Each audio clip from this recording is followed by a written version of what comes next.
The Dubuque Symphony Orchestra's first concert sponsorship was in 1985 by American Trust and Savings Bank. As part of Dubuque's Labor Day celebration, the orchestra performed a free concert on a barge in the Dubuque Ice Harbor.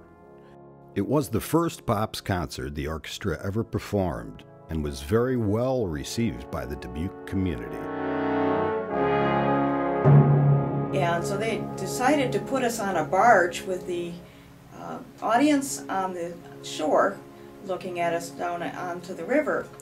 And so we had to walk across this rickety gangplank in our high heels and hopefully not fall in. I guess nobody did.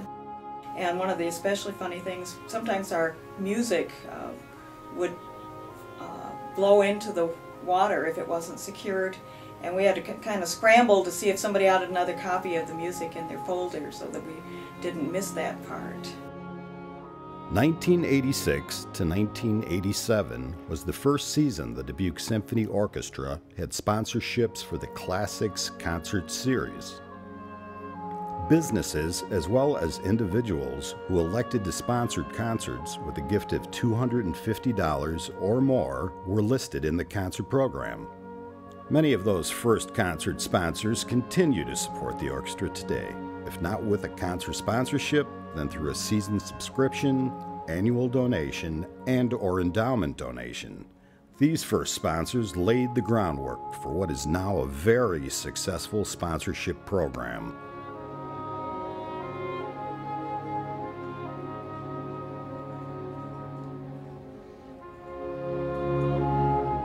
In the early 1990s, the Dubuque Symphony Orchestra was working hard to develop new audiences. They performed their first run-out concert in Dyersville to an audience of over 900, participated in the summer concerts at the Dubuque Arboretum, introduced the family concert, and performed at the Dubuque Brewery.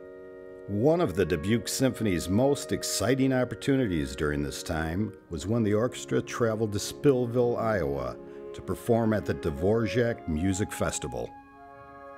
I think the most exciting thing that happened during my tenure was being invited to perform as the orchestra in residence for the International Dvorak Festival. That festival is held all over the world, and in 1992 it was held in Spillville in commemoration of the 100th anniversary of Dvorak having spent the summer there. And it was such an honor for us to be there. There were lots of orchestras that could have been asked to play, but we were asked to play. And we were very excited.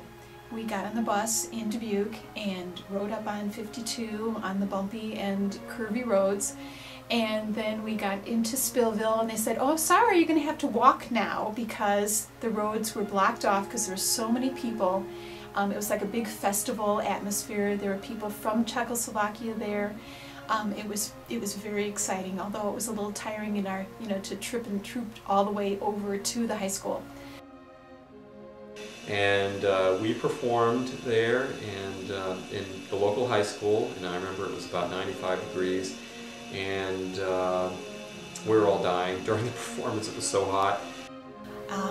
It was decided that it was so hot in there that maybe we could not have to wear as formal a concert, so the gentlemen were allowed to take off their suit coats, and anybody that had a woman who had on a top and a jacket could take off their jacket because it was starting to get really warm. There were lots and lots of people there.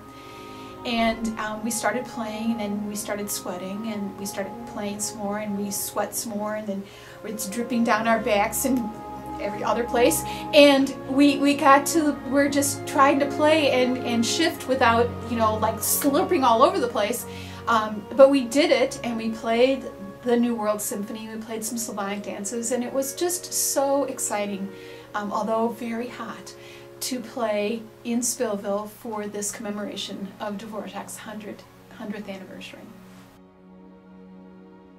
The audience just loved every minute of the concert, and we loved being a part of it. It was a really exciting experience that I don't think any of us will ever forget.